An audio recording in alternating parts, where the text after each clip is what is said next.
In the last few decades, transportation technology has really come a long way. Humans are able to travel faster, farther, and more efficient than they ever could before.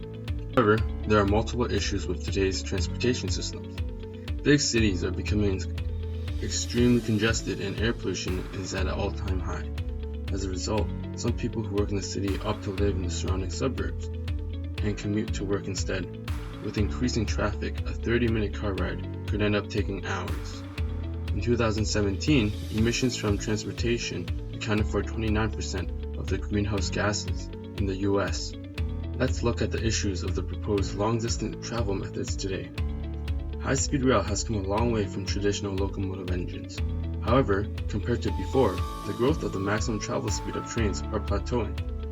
Engineers have reached an engineering block. The issue they are facing is air resistance. Air resistance describes the force that opposes an object as it moves through the air. The faster you go, the stronger the air resistance will be. Because of this, trains become less efficient and harder to control at higher speeds, making them more dangerous. The fastest high-speed rail is the Shanghai Maglev train, which travels at a top speed of 431 km an hour. It costed $39 million per kilometer of track to build and has an operational energy cost of 66.4 watt-hours per meter squared per kilometer at 430 km an hour. This is extremely expensive to build and to operate. It is also relatively slow for traveling long distances. From Windsor to Toronto, a distance of 360 kilometers, it would take 1 hour and 15 minutes for the fastest high-speed rail to travel and 2 hours for the average high-speed rail to travel.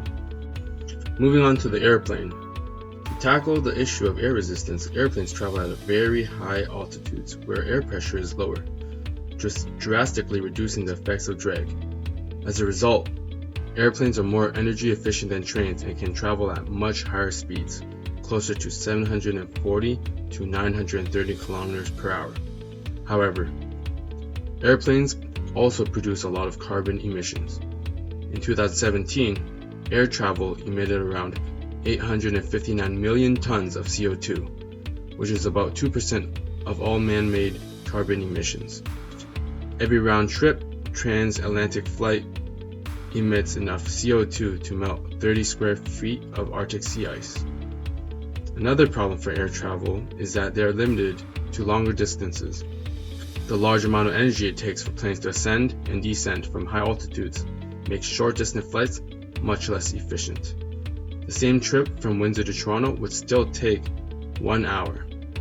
Oh, and don't forget the hour before and after to load and unload the plane, which brings it to a total of 3 hours. To address the issues of the current methods of transportation, a fifth method is in the works. This school team at the University of Windsor is working hard on a new project, the Hyperloop. The Hyperloop eliminates the issue of air resistance by traveling inside a vacuum-sealed tube.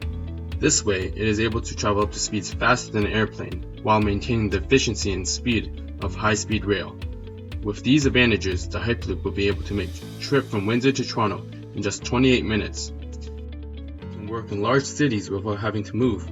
This will reduce traffic congestion in these larger cities and CO2 emissions by cars as well.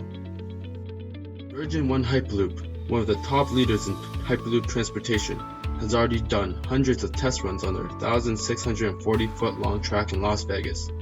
In just that 500-meter track, their pod was able to reach speeds up to 240 miles per hour.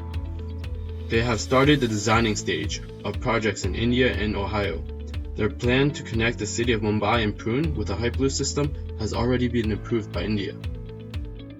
Hyperloop will become a feasible and real solution to our transportation crisis. If you want to contribute, join your school's Hyperloop team and start developing the technology today. If there's no team, make one. Elon Musk's Hyperloop pod competition allows any university team to compete. For information, visit www.uwinloop.ca or visit the SpaceX Hyperloop Competition.com.